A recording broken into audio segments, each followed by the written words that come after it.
اعوذ باللہ السمیع العلیم من الشیطان الرجیم بسم اللہ الرحمن الرحیم وَإِذَا سَمِعُوا مَا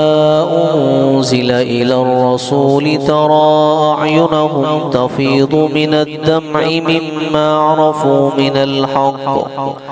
يَقُولُونَ رَبَّنَا آمَنَّا فَاكْتُبْنَا مَعَ الشَّاهِدِينَ وما لنا لا نؤمن بالله وما جاءنا من الحق ونطمع أن يدخلنا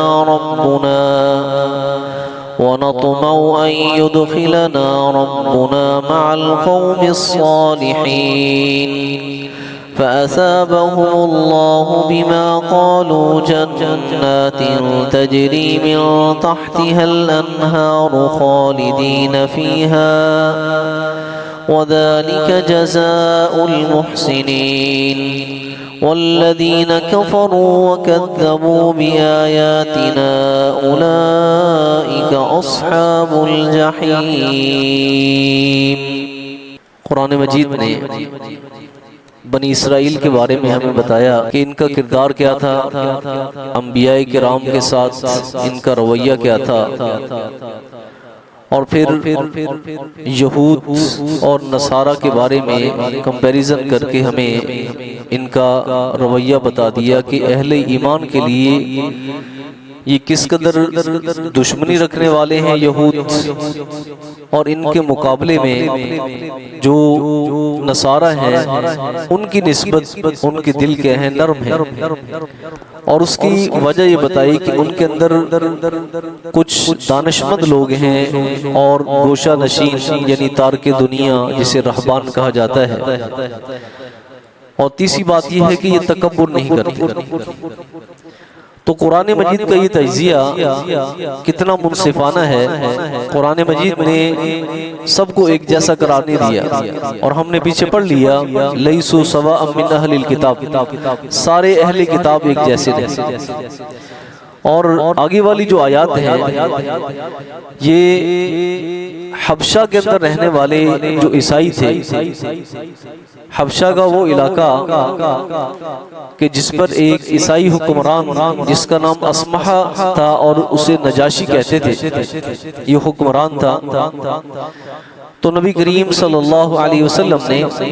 حضرت عمر بن امیہ زمری کو اپنا مکتوب اور خط دے کر اس کے پاس بھیجا تھا مکی دور کے کہ جب مسلمان انتہائی کمزور تھے، قسم پرسی کے حالات تھے، مظلوم تھے، اور نبی علیہ السلام نے پہلے خط لکھا اور اس کے بعد مسلمانوں کو حبشہ کی طرف ہجرت کرنے کی اجازت دی، اور مسلمانوں نے مکی دور میں دو دفعہ جناب وہ ہجرت کی ہے حبشہ کی طرف۔ تو جب نبی علیہ السلام کا مکتوب اس کے پاس پہنچا نجاشی کے پاس، اور پھر مسلم مہاجرین جو تھے یہ بھی وہاں پہ پہنچ گئے حبشہ کے اندر، تو انہوں نے حضرت جعفر بن ابی طالب رضی اللہ تعالیٰ عنہ ان کو اپنے پاس بلایا۔ ان کے پاس ان کے علماء بھی تھے، عباد اور زاہد لوگ بھی ان کے پاس تھے، جسے قسیسین قرآن مجید نے کہا ہے۔ تو حضرت جعفر رضی اللہ عنہ نے قرآن مجید پڑھ کر سنایا جب انہوں نے مطالبہ کیا کہ آپ اپنی کتاب کا کچھ حصہ ہمارے سامنے تلاوت کریں۔ تو حضرت جعفر طیار رضی اللہ تعالیٰ عنہ نے ان کے سامنے سورہ مریم کی تلاوت، اور سورہ مریم کے اندر اللہ خالق کائنات نے وہ تمام تر حقیقت بیان کی ہے جو حضرت عیسیٰ علیہ السلام کی تھی، ان کی پیدائش کیسے ہوئی، بغیر باپ کے اللہ نے ان کو کیسے پیدا کیا۔ تو ان کے جو پادری تھے، ان کے جو رہبان تھے، گوشہ نشین، قسیسین، دانشمند، سب لوگ جو اپنی انجیلیں کھول کر بیٹھے ہوئے تھے، تو انہوں نے جب قرآن مجید سنا، سورہ مریم کی تلاوت سنی، سنی تو حدیث مبارک میں آتا ہے کہ آنسوؤں کے ساتھ ان کی داڑیاں بھیگی اور ان کے سامنے جو انجیل کے نسخے کھلے ہوئے تھے وہ بھی بھیگ گئے. اس قدر وہ یہ شخص جو نا وہ قرآن مجید سن کر روئے. اور نجاشی بھی, اور نجاشی اس کے بعد کیا ہو گیا؟ مسلمان ہو گیا. تو قرآن مجید ذکر کرتا ہے, اللہ فرماتے ہیں وَإِذَا سَمِعُوا مَا أُنزِلَ إِلَى الرَّسُولِ, اور جب انہوں نے سن لیا جو اتارا گیا تھا پیارے پیغمبر صلی اللہ علیہ وسلم کی طرف, یعنی وہ کلام سن لیا جو اتارا گیا تھا الی الرسول, نبی کریم صلی اللہ علیہ وسلم کی جانب, ترى اعینہم, آپ دیکھیں گے ان کی آنکھوں کو, تفیض من الدم, جو آنسوں سے بہہ پڑی تھی,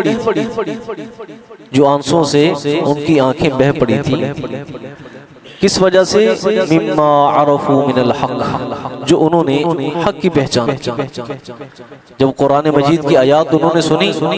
اور عیسیٰ ابن مریم کے بارے میں وہ حقیقت ان کے سامنے قرآن مجید نے بیان کی کہ اللہ رب العزت نے کیسے بطور نشانی ان کو پیدا کیا اور بغیر باپ کے پیدا کیا, تو یہ باتیں سن کر ان کی آنکھیں بہہ پڑی. یقولون, کہنے لگے, ربنا, اے ہمارے پروردگار, آمنا, ہم ایمان لے آئے, فاکتبنا مع الشاہدین, اور ہمیں ان لوگوں میں لکھ لینا, مع الشاہدین, جو اس بات کی گواہی دینے والے, جو حق کی گواہی دینے والے, ان میں ہمیں لکھ لے. وَمَا لَنَا لَا نُؤْمِنُ بِاللَّهِ, اور ہمیں کیا ہوا ہے, ہم کیوں نہ ایمان لائیں اللہ کے ساتھ. وَمَا جَاءَنَا مِنَ الْحَقِّ, اور اس چیز پر جو ہمارے پاس حق آ چکا ہے ہم کیوں نہ ایمان لائیں, کیوں نہ مانیں. وَنَطْمَعُ أَن يُدْخِلَنَا رَبُّنَا, اور ہم تو امید رکھتے ہیں کہ اللہ ہمیں داخل کر دیں گے, اللہ ہمیں داخل کر دیں گے, شامل کر دیں گے, مع القوم الصالحین, نیک لوگوں کے, ہمیں نیک لوگوں میں داخل کر لیں گے. فَأَصَابَهُمُ اللَّهُ بِمَا قَالُوا, اللہ رب العزت نے ان کے اس قول کی وجہ سے اللہ نے ان کو اجر دیا, اللہ نے ان کو اجر دیا. فَأَصَابَهُمُ اللَّهُ, اللہ نے ان کو اجر دیا, بِمَا قَالُوا, ان کے اس قول کی وجہ سے. کون سا قول؟ جو پیچھے انہوں نے کہا ہے کہ اے ہمارے پروردگار, ہم ایمان لے آئے اور حق کو ہم نے پہچان لیا, ہمیں گواہی دینے والوں میں شامل کر لے. تو اللہ نے ان کو بدلہ دیا ان کی اس بات کا, کس صورت میں؟ جنات, باغات کی صورت میں, تجری من تحتی الانہار, جس کے نیچے نہریں چلتی ہیں, خالدین فیہا, جس میں وہ ہمیشہ رہیں گے,